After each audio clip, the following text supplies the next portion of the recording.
Hello, Jason Cain here, and welcome to the Ancient Wisdom Modern Mind podcast. And today, I'm going to talk about the Hara and clean up a few misconceptions surrounding what the Hara is and how it connects to other spiritual ideas.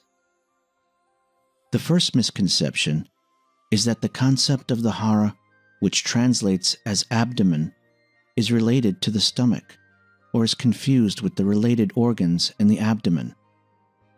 In Japanese, Hara has a much more broad meaning in both the Japanese medical tradition and in Japanese martial arts and Zen traditions. The word Hara is used as both a technical term for a specific area, such as the abdomen, and also to mean mind or courage. It is represented by a yin-yang spiral swirl, and this spiral is considered to be the power center that generates ki, and is also where vital ki is stored. In both Japanese and Chinese culture, the Hara is thought of as the seat of vitality and power, and in both martial arts and Qigong, the emphasis is on moving from the Hara. If you're not familiar with the word ki, this is also pronounced qi, which is the transliterated Chinese pronunciation, and ki is the transliterated Japanese version. They are both the same thing. The other closest equivalent in yoga and Ayurvedic medicine of India is prana. At a deeper level, the word Hara means one's true nature or your spirit. So it is not just a physical center in the body, but also the center of one's being, much like the concept of the soul. This is where we experience the paradox of the Hara. It can be felt, but cannot be touched. It can be realized, but cannot be known. Yet, through the practice of no mind, the practitioner can become a living breath in the deepest sense of the word. The whole being is harmonized, uplifted, integrated, made one all-consuming living movement. This awareness of the Hara and sense concepts such as consciousness, soul, and even mind can only be defined on an intellectual level and cannot be grasped or comprehended. The metaphysical idea of the Hara can only remain an elusive and abstract concept.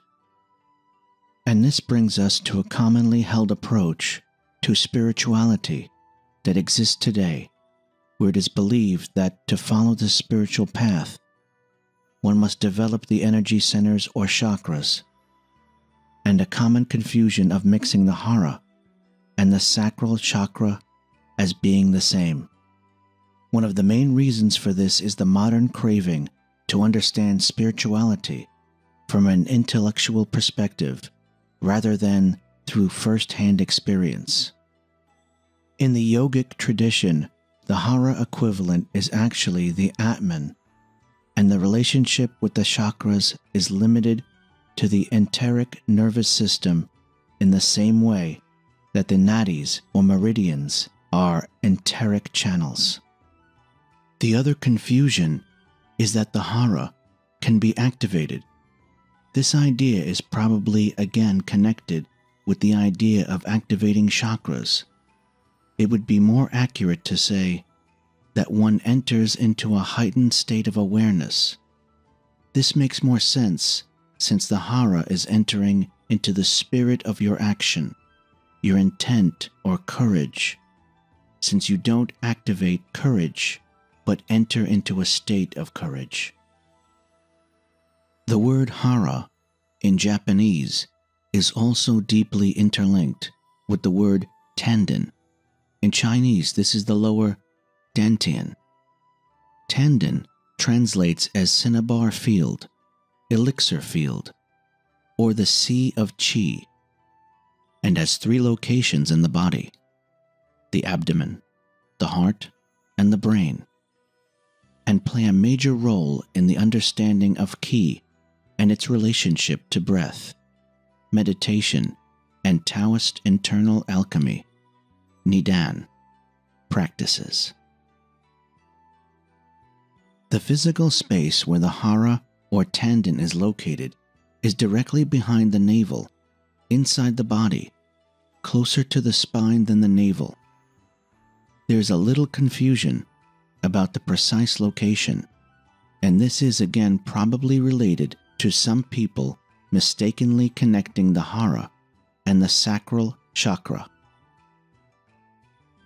When you're trying to feel or sense the Hara, the precise details of the Hara's location is not so important, since you're only focusing on trying to feel your center and settling into this center. Think in terms of the Hara as a three-dimensional area of varying size inside the abdomen, and not as a point on the abdomen. In practical terms, you should think of settling your energy down into the TanDen, or finding your center and focusing your breathing into this center, so that the TanDen becomes the focus point in the belly, while the Hara is our true nature, or our state of heightened awareness. For this reason, at a beginner's level, one's Zazen meditation practice guides the mind to focus on the TanDen, helping it not to wander. This practice aids you in gaining a fuller understanding of the TanDen as you become more mindful and less distracted. After what can take many years of practice for some, but this is depending on the level of effort you give to your meditation practice, you will begin to experience that the TanDen actually becomes Hara, or to express it differently, you will enter into heightened awareness. This transference of awareness is interlinked with your own deeper humility of understanding who you are. You may have noticed that I used the word transference as opposed to saying growth.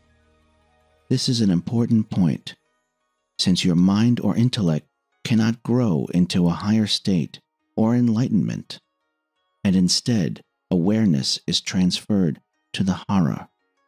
This transfer of awareness to the Hara is what the yogi would call Atman consciousness, or heightened awareness, and which is also why entering into the Hara is most often first experienced during meditation, but can also be experienced by the martial artist or Qigong master when practicing form, since an impeccably performed action can also transfer awareness to the Hara.